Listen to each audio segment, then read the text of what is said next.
and welcome to Dateline New Haven on WNHH, New Haven's home for community radio. I'm Paul Bass, inviting you to look behind the headlines on the stories that make our community tick. Well, we got someone here who's really ticking today. Kristen Ford. I'll just put it out there, the favorite person I've ever seen over the years at local clubs, playing Cafe 9 and others. She's a musician who's now gotten a big break, that break you always hear people talking about. And she's here to tell us about it. She signed on with Ani DeFranco's Righteous Babe Records. She has a new single out that's going to go places, and her career is taking a new step. Kristen Ford, thanks so much for making time to come back on Dateline New Haven. Thank you so much for having me. I'm so stoked to chat. Oh, what kind of car are you sitting in? This is a rental.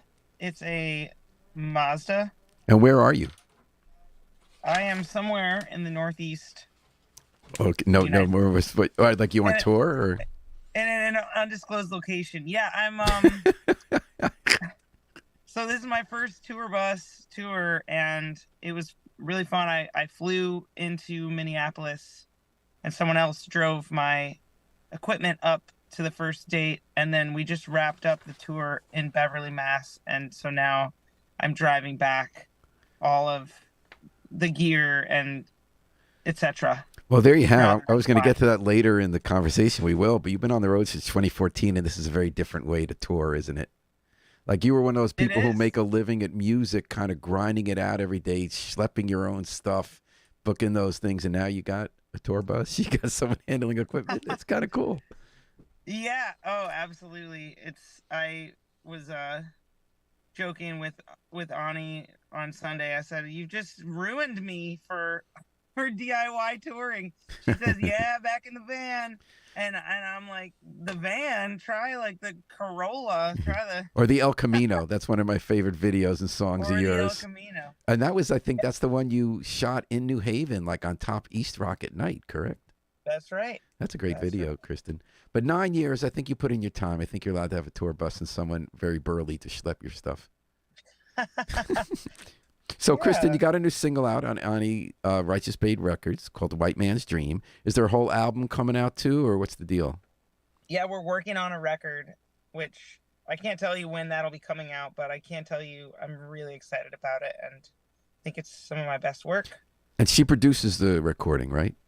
Yes, yeah. We've been doing a lot of like kind of postal service style, like sending demos back and forth and tweaking lyrics, and yeah, having her ear on this stuff. The mixes are just amazing, and sometimes she's singing backup vocals or adding banjo or keyboards or synthesizer or just like cool weirdness that I wouldn't necessarily think, oh, but then when you hear it, you're like, yeah, absolutely. So I think we're both having a lot of fun and pushing the envelope of what's possible. And I want to talk in a few minutes about how you met Ani, how she'd been an inspiration for you, and now you get to work with her, and that nice story. First, I want to talk about the single.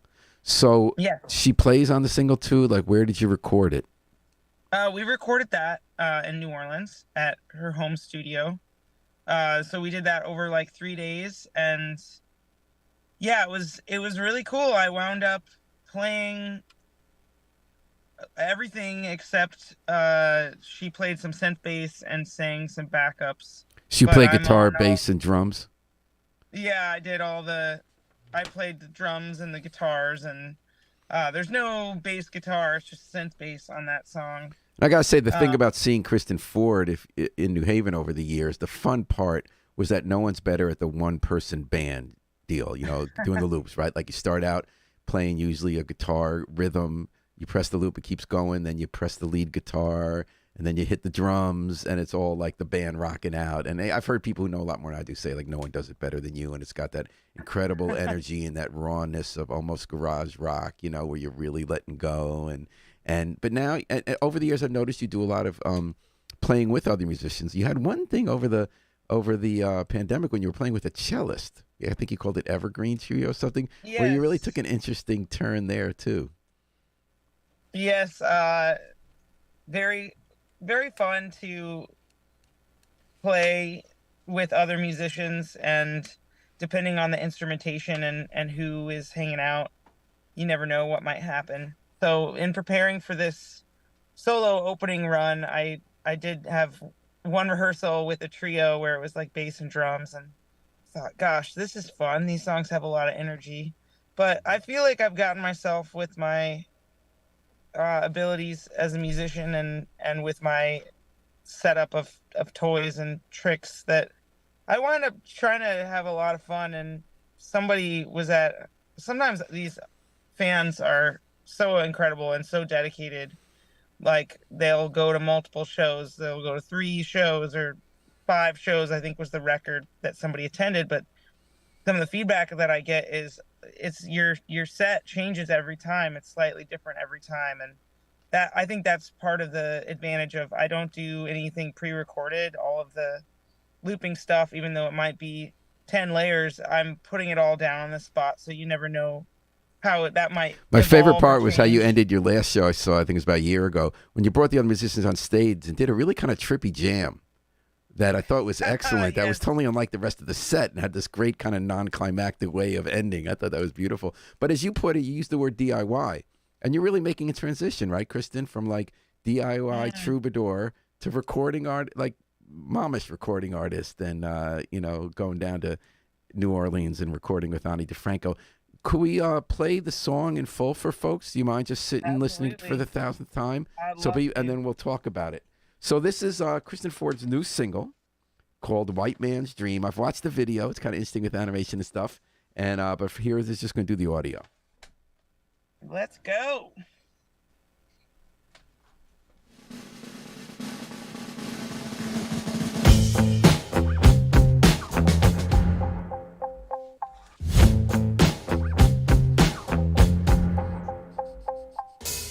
Swimming upstream in a southern city, the biggest fish need the biggest pond. Ladies get invited to the good old boys party if it's low cut, D cup, platinum blonde. I don't sing much about folks. I never even owned a truck. Neither I know taillights, deadlines, loading down late nights, cruising the country with the 18-wheelers. Sometimes I wish I was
White Man's Dream, the new single out by Kristen Ford on Ani DeFranco's Righteous Babe Records. What a great song. It was so much fun to listen to again without the video. Because, these days we kind of associate songs with how we see them. And I thought, and what I really noticed when I was listening, you said there's no bass. And the bass is so crucial to the beat. Is that synth? That's synth. Okay, yes. And you're playing that. Ani played the bass synth, and she did a little singing background vocals, but I played the rest of it. And take that, Taylor Swift. I think this has some anthemic potential to speak to young women and to girls in a way that she does, but maybe in a little bit of a different direction. What do you think? Yeah, it's been so incredible to just come off of this run opening up for Ani and her band, because I closed every show with White Man's Dream, and hearing people come up to me afterwards and saying, "Oh, thank you for talking about pronouns. That's an important issue to me," or, "Oh, I'm biracial as well, like, way to represent for like the mixies out there," or just and then we have a t-shirt that says "Living in a White Man's Dream," so it's gonna spark conversations. Well, it's definitely a moment for that too. When I think of Ani DeFranco and the through line to Kristen Ford, and tell me if this is overdoing it, because last time you were on with me, you told me I totally overanalyzed music, which is supposed to be fun for the most part. But like, you both have that insistent rhythm and bass playing when you're doing music, and you make an acoustic guitar feel like electric guitar, even though it doesn't have to always be loud, but sometimes it can. And Ani was questioning gender norms, identity, long before it was hip. Like decades before it was right. And you kind of have a through line there. Is that true? Is that part why she was an inspiration? Oh, absolutely. It's been such a treat to watch her just approach soundcheck, and then to get to be side stage and close. I mean, just the way this woman like plays her wah pedal is like, it's intense. Everything is intense. Yeah. And I think it's impossible to, the way that art evolves, it's impossible to imagine what my music would be if I wasn't influenced by somebody like Ani DeFranco. And you're also your own artist. Like, I would argue that your intensity, which is always there in the rhythm and the power of the songs, is combined with such a sense of joy and fun. Like, you're always having a good time, and your main thing is to do like funny dancing when you're on your videos, and like just kind of rock out and just be a little bit crazy for the fun of crazy, right? So when you tell us how you met Ani, you have a write-up on your website, which I could read, about the fateful meeting. She'd been an inspiration of yours for years, and then you got to meet her, and she became a collaborator, mentor, producer. How did that happen in Provincetown in 2022? I think it was just really lucky. I just happened to email Righteous Babe at the exact right moment. Not even inviting them out to my show, but just saying, "Hey, I exist. It would be really cool to get signed to your label. It'd be great to work with Ani. It'd be great to open for her." I mean, just ridiculous. So you made the email that probably should have gotten deleted. And was that the first time? Was that the first time you contacted them? No. Okay, so this time it worked. I probably have over the years, Also, like most labels, they're really doing their best with limited staff and limited resources to support the artists that are on the roster and do business as they need to be done. So a lot of times those unsolicited emails, anytime you email a label or a booking agent or whatever, you just expect to not necessarily hear back because they have a plate. And it just so happened that Ani was on vacation in P-Town the same week that I was on tour playing P-Town. So I think the email, A, it got opened and read, B, the timing was just perfect. And then they really loved the song White Man's Dream that I played at the set. And it began with, okay, let's maybe do a single. And that now has progressed to, okay, let's do an album. And like, oh, actually, let's have you open for me. And so it's just been a really wonderful, magical trip. And what was Ani herself at that show? She was, yeah. And what's the name of the place where you were playing? It was called Way Downtown in Provincetown, Massachusetts. And what you knew she was there. Mm-hmm. How did it affect how you played? Was it sort of like, this is my big moment, I better not screw it up? Oh Oh yeah, 100%. And what did you do to make sure? How'd you deal with the nerves? You know, I I think a lot of times nervousness and excitement are just Adrenaline? same coin. Yeah. It's like you just take that any kind of feeling of nerves. It's not helpful to be like, don't mess up, don't mess up, don't mess up, and just put it into trying to pump more energy out, which I also took with me for some of these shows. Felt like it was just so beautiful. Either it would these great big theaters and everyone's really really listening, or there were some actually scrappy rock clubs where the people are all standing room and they're pressed right against the stage. And so, either way, I think it brings a certain amount of pressure to the situation. And I try to just thrive under pressure as a performer. You have to, or otherwise, how are you going to handle the next thing that scares you? So you, I don't know if it's embellished or not. You have this story on the website about you meet her and you tell her a story about poop and street parking in Chicago. Then you shut your mouth and play the set of her life. So you met her beforehand, and then Yeah, it is true that I told a story about poop because I just didn't want to. I thought, what is the most human way that I can approach this interaction with someone who's a hero of mine?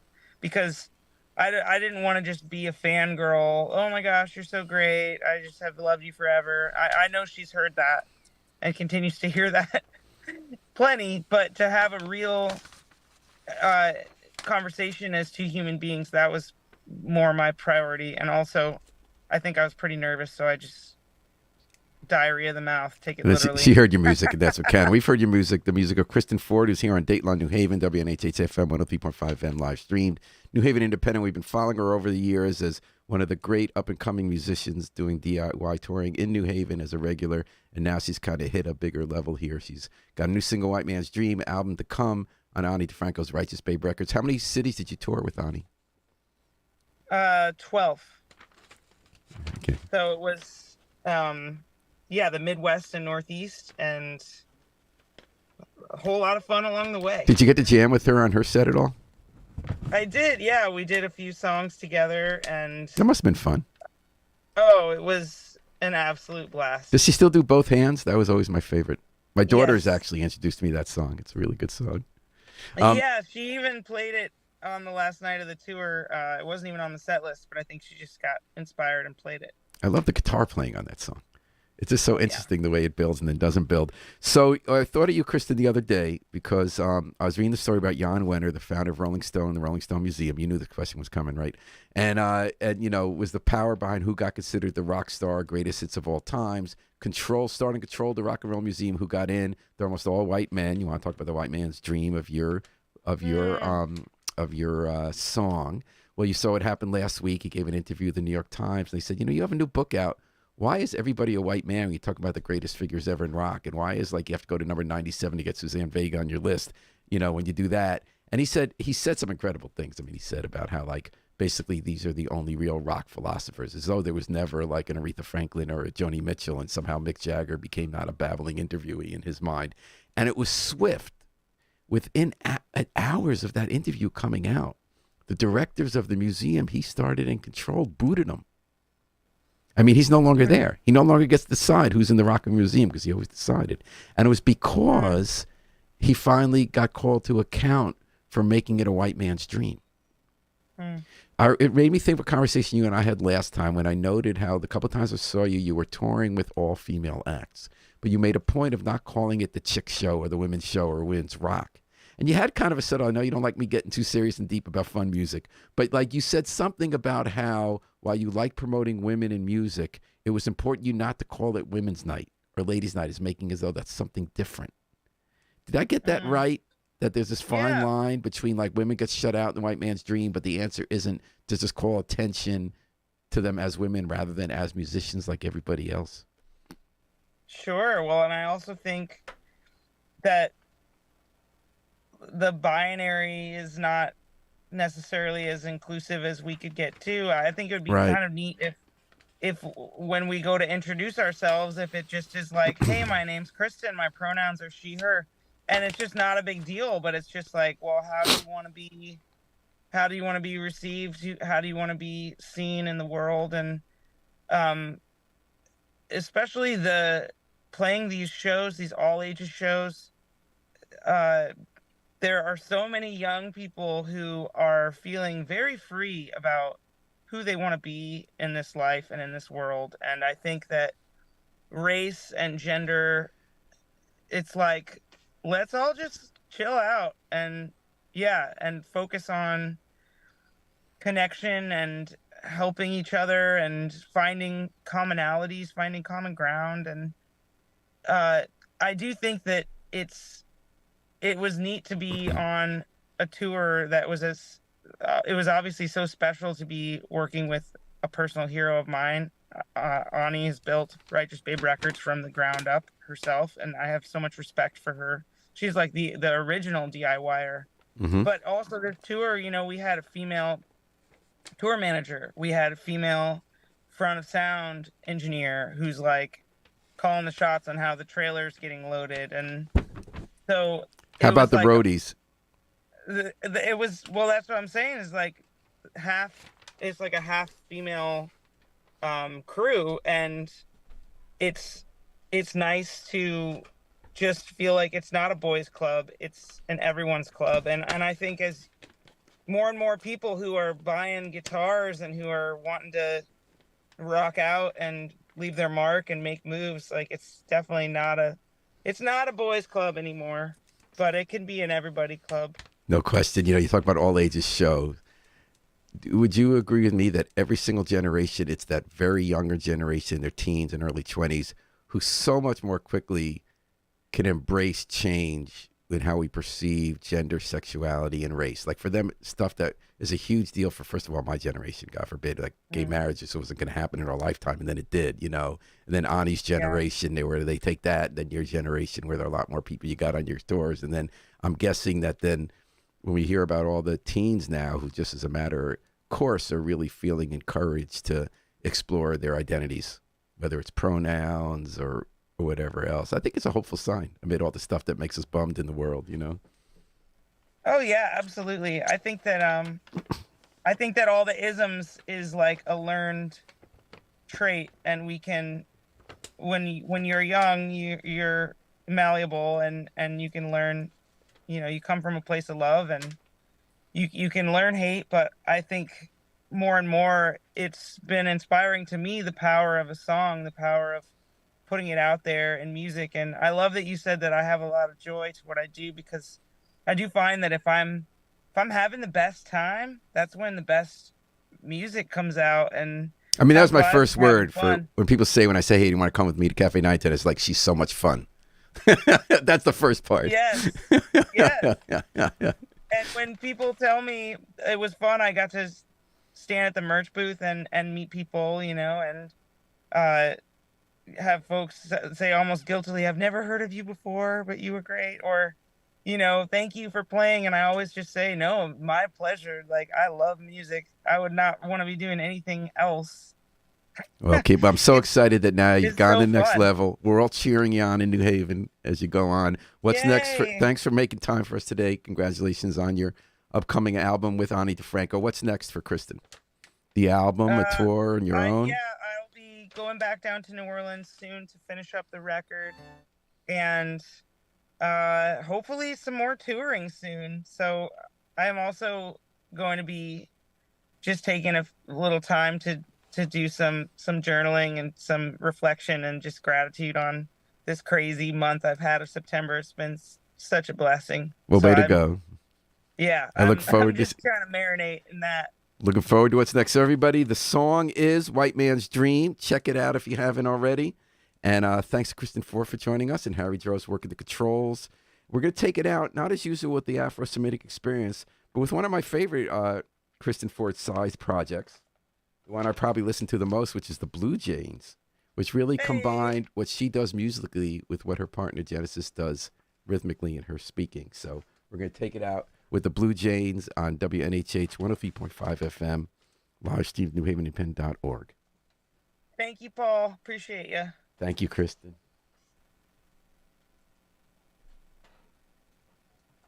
You want that or nothing else. Started from the bottom, now I'm here.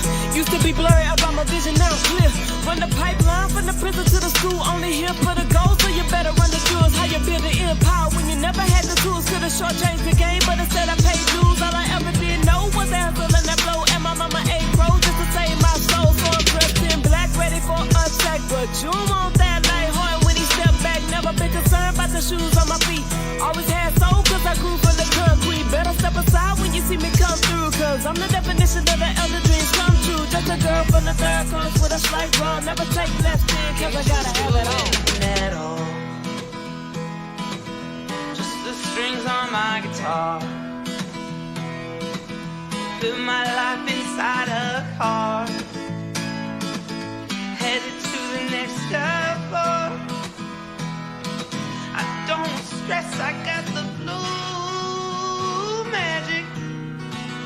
I'm the only one who has it. You want that or nothing at all. Found the triumph in the tragic. Black girl, I call that blue magic. They say this wasn't meant to be. Now we got them all mad making history. My goals and dreams were above the clouds. Now I float on stage when I move the crowd. So just keep calm and we'll overcome. I'm down 3-1, but I'm bottom like a run.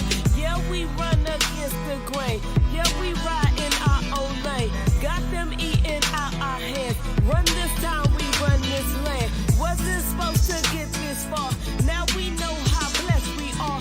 So I guess I'm living proof. Be light until we call it blue. That blue magic. Oh, I'm the only one who has it. You want that or nothing else. Oh.